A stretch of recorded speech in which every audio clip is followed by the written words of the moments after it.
Welcome back, history finders. Today, we step behind the rusted gates. We left the iron skeleton of the Carey furnace behind, but the ghost of American steel keeps calling us westward. Right out to the shifting sand dunes of Indiana, where a whole city was conjured out of nothing, and then watched its greatest cathedral get blown into dust in a matter of seconds. Picture the year 1906. There are no paved roads here. Just 8,000 acres of barren sand dunes stretching along the southern curve of Lake Michigan. United States Steel looked at this absolute emptiness and saw an empire. They named the future settlement after their founding chairman, Albert H. Gary.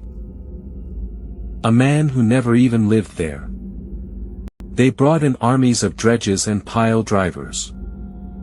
They moved millions of yards of sand. They carved out a harbor for the ore freighters steaming down from Minnesota. And right in the middle of these shifting dunes, they raised the Gary Works.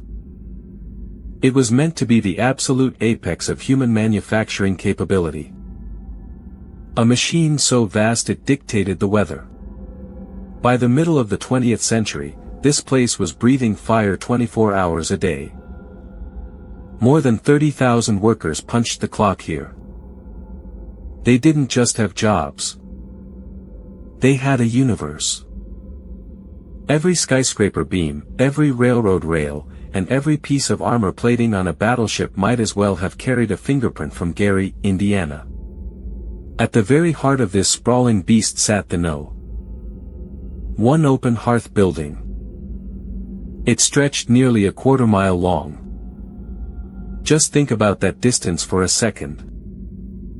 You could walk down a sidewalk for a quarter-mile, sure.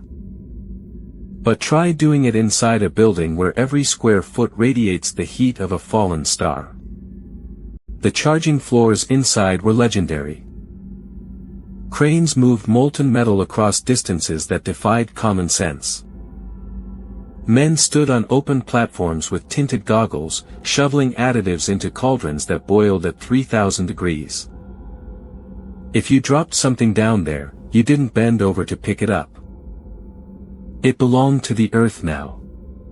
The work left a mark on everyone who walked these floors. It carved deep lines into faces and filled lungs with the metallic dust of progress. My grandfather talked about places like this with a mix of terror and profound reverence. You earned your living with your sweat, your muscle, and sometimes, unfortunately, your limbs. The town grew right alongside the mill. In 1960, Gary boasted a population north of 178,000 people. Downtown storefronts were packed. Movie theaters played to sold-out crowds. The school system was the pride of the Midwest. The company town wasn't just a place to sleep. It was a thriving ecosystem powered entirely by coal and iron. But empires built on single industries are fragile things. When global competition shifted and cheaper steel flooded the market from overseas, the cracks started to show. Management stopped investing in the old brick-and-mortar giants.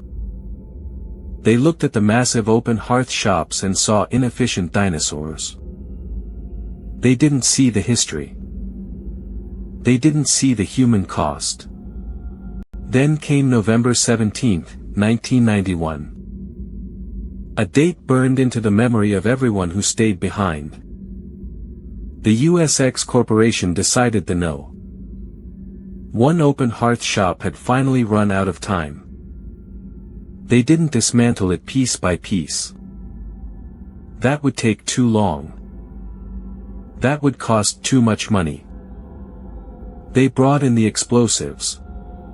Thousands of people gathered behind police barricades to watch the execution.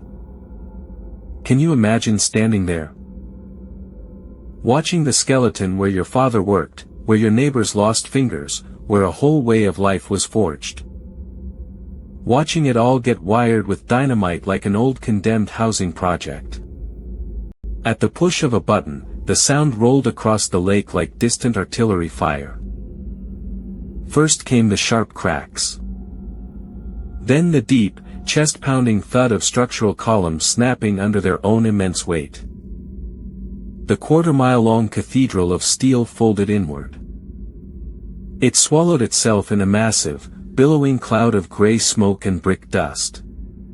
It was over in mere seconds. Decades of sweat, millions of tons of steel, and the entire psychological anchor of a community reduced to a pile of scrap metal waiting for haulers. People stood there in silence as the dust cloud drifted slowly over the harbor. Nobody cheered. You don't cheer when a part of your soul gets bulldozed. Walk these grounds today, and you are walking across an open grave. The population of Gary has plummeted from nearly 180,000 down to under 70,000. Whole neighborhoods have been reclaimed by weeds and volunteer trees. Nature is taking back the sand dunes, block by quiet block. The concrete foundations are still here if you know where to look. Cracked slabs covered in shattered glass and wind-blown trash. You trace the footprint of the old charging floor with your boot. You try to imagine the deafening roar of the furnaces, but all you hear is the wind coming off Lake Michigan and the occasional distant train. This is what happens when a company town loses its company. But it also raises a darker question. When a corporation completely erases the physical evidence of the labor that built this country, does the history vanish with the steel? Or does it linger in the empty spaces left behind, waiting for someone to care enough to remember? We cannot let these monuments fade into complete oblivion. They were temples of human effort, built by people who deserved better than a quick detonation and a silent vanishing act. Keep looking up at what we used to build. See you in the next ruin.